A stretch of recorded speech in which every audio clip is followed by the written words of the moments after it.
What if I told you a single sound could change your body, your mind, and even your blood? That sound is the oldest vibration known to humanity. Science calls it a frequency, 432 hertz, resonating with the earth itself.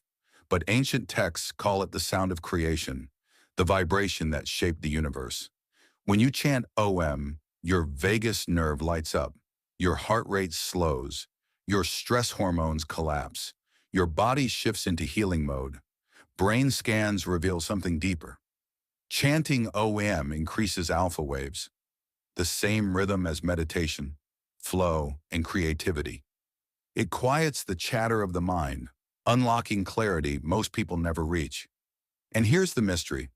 Across cultures and continents, thousands of years apart, monks, shamans, and healers use the same vibration, a sound carried not in language, but in blood and bone.